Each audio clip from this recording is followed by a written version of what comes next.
നമ്മൾ കരഞ്ഞ ദിവസങ്ങളിലും നമ്മൾ തളർന്ന ദിവസങ്ങളിലും നമ്മളെ ഒന്ന് ചിരിപ്പിക്കാൻ സ്ക്രീനിൽ പ്രത്യക്ഷപ്പെട്ട ഒരു മുഖമുണ്ടായിരുന്നു. പ്രേക്ഷകർക്ക് ചിരി സമ്മാനിച്ചുകൊണ്ട് മലയാള സിനിമയിൽ 4 പതിറ്റാണ്ട് പൂർത്തിയാക്കിയ ഒരു കലാകാരൻ, വാക്കുകൾക്കപ്പുറം ഹാസ്യം സൃഷ്ടിച്ച നടൻ. തൻ്റെ സിനിമാ ജീവിതത്തിൻ്റെ 40 വർഷം ആഘോഷിക്കുകയാണ് ഹരിശ്രീ അശോകൻ.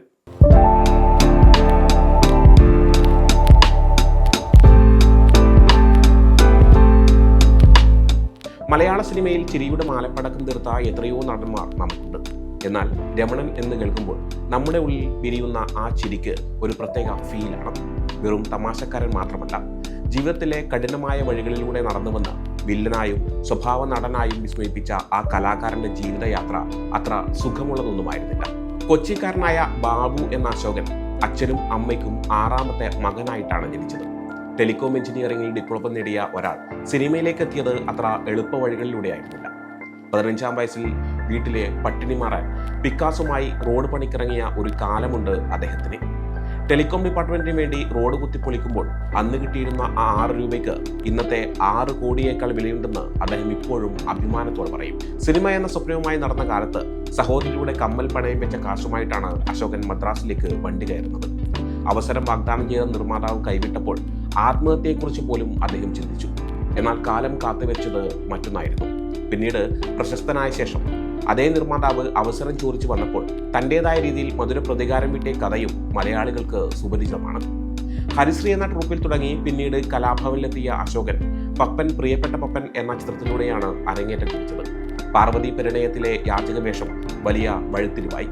പിന്നീട് വൃദ്ധന്മാരെ സൂക്ഷിക്കുക എന്ന ചിത്രത്തിലൂടെ തുടങ്ങിയ ദിലീപ് അശോകൻ കോംബോ മലയാള സിനിമയിലെ ഹിറ്റ് ഫോർമുലയായി മാറി. രമണൻ, സുന്ദരേശൻ, സുഗുണൻ, ത്വരപ്പൻ കൊച്ചുണ്ണി, ഈ ലിസ്റ്റ് ഇങ്ങനെ നീളുകയാണ്. അദ്ദേഹത്തിൻ്റെ ഓരോ വേഷപ്പകർച്ചയും അത്രമേൽ പെർഫെക്റ്റ് ആണ്. കോമഡി മാത്രമല്ല, തനിക്ക് വില്ലൻ വേഷങ്ങളും സ്വഭാവ നടന്റെ റോളുകളും ഭദ്രമാണെന്ന് അദ്ദേഹം തെളിയിച്ചിട്ടുണ്ട്. ഇടക്കാലത്ത് ഒരു ചെറിയ ബ്രേക്ക് എടുത്തുവെങ്കിലും ഇപ്പോൾ ന്യൂജൻ സിനിമകളിൽ വളരെ സജീവമാണ് അദ്ദേഹം. ഇന്നും സോഷ്യൽ മീഡിയയിൽ ഹരിശ്രീ അശോകൻ റോളുകളായും മീമുകളായും നിറഞ്ഞു നിൽക്കുന്നുണ്ട്. പഞ്ചവടിപ്പാലം, ഗോഡ്ഫാദർ, കിലുക്കം, മീശമാധവൻ, പുലിവാൽ കല്യാണം, കമ്മീഷണർ, CBI സീരീസ് തുടങ്ങി അനേകം സിനിമകളിൽ ഹരിശ്രീ അശോകൻ അവതരിപ്പിച്ച കഥാപാത്രങ്ങൾ ഇന്നും മലയാളിയുടെ മനസ്സിൽ ജീവനുള്ളവയാണ്. അദ്ദേഹത്തിന്റെ പ്രത്യേകത ഹാസ്യ കഥാപാത്രങ്ങളെ വെറും തമാശയായി മാറ്റാതെ അവയ്ക്ക് ഒരു മനുഷ്യത്വ സ്വഭാവവും വികാരവും നൽകുന്നു എന്നതാണ്. അതുകൊണ്ട് തന്നെ അദ്ദേഹത്തിന്റെ കഥാപാത്രങ്ങൾ നമ്മൾ മറക്കാറില്ല.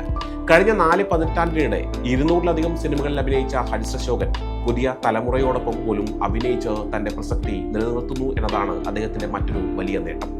ഹാസ്യനടൻ എന്ന ലേബലിൽ ഒതുങ്ങാതെ ഗൗരവമുള്ള കഥാപാത്രങ്ങളും മികച്ച രീതിയിൽ അവതരിപ്പിച്ച് തന്റെ കഴിവ് അദ്ദേഹം തെളിയിച്ചിട്ടുണ്ട്. കാലം മാറിയിട്ടും സിനിമ മാറിയിട്ടും പ്രേക്ഷകന്റെ ഹൃദയത്തിൽ തന്റെ സ്ഥാനം അദ്ദേഹം നഷ്ടപ്പെടുത്തിയിട്ടില്ല. അതാണ് ഒരു യഥാർത്ഥ കലാകാരന്റെ വിജയം. തന്റെ സിനിമാ ജീവിതത്തിന്റെ 40 വർഷം പിന്നിടുമ്പോൾ ഹരിശ്രീ അശോകൻ ഒരു നടനായി മാത്രമല്ല, മലയാളികളുടെ ജീവിതത്തിന്റെ ഭാഗമായിട്ടാണ് നിൽക്കുന്നത്. ചിരിയിലൂടെ നമ്മെ ആശ്വസിപ്പിച്ച, കഥാപാത്രങ്ങളിലൂടെ നമ്മെ ഓർമ്മിപ്പിച്ച ഈ കലാകാരനോട് മലയാള സിനിമയും പ്രേക്ഷകരും കടപ്പെട്ടിരിക്കുന്നു. ഹരിശ്രീ അശോകന് ഹൃദയം നിറഞ്ഞ അഭിനന്ദനങ്ങൾ. ഇനിയും ചിരിപ്പിക്കുന്ന കഥാപാത്രങ്ങളുമായി അദ്ദേഹം നമ്മൾക്കിടയിൽ തുടരട്ടെ. കഠിനാധ്വാനവും ആത്മവിശ്വാസവും ഉണ്ടെങ്കിൽ ഏതൊരു സാധാരണക്കാരനും സ്വപ്നങ്ങൾ കീഴടക്കാമെന്നതിന്റെ തെളിവാണ് ഹരിശ്രീ അശോകൻ. അദ്ദേഹത്തിന്റെ ഏത് കഥാപാത്രമാണ് നിങ്ങൾക്ക് ഏറ്റവും ഇഷ്ടം? പഞ്ചാബി ഹൗസിലെ രമണനോ അതോ ഈ പറക്കും തളികയിലെ സുന്ദരേശനോ? താഴെ കമന്റ് ബോക്സിൽ അറിയിക്കുക. കൂടുതൽ സിനിമാ വിശേഷങ്ങൾക്കായി ഞങ്ങളുടെ ചാനൽ സബ്സ്ക്രൈബ് ചെയ്യാൻ മറക്കരുത്. വീണ്ടും കാണാം. നന്ദി. സമയം മലയാളം വാർത്തകൾ ഇനി ടൈംസ് ഓഫ് ഇന്ത്യ സൂപ്പർ ആപ്പിലും. ഇതിനായി പ്ലേ സ്റ്റോറിൽ നിന്നോ ആപ്പ് സ്റ്റോറിൽ നിന്നോ times of India app install ചെയ്യൂ. മലയാളം ഭാഷ തിരഞ്ഞെടുക്കൂ. വാർത്തകൾ ആസ്വദിക്കാം. എല്ലാം ഇനി സമയത്തിൽ.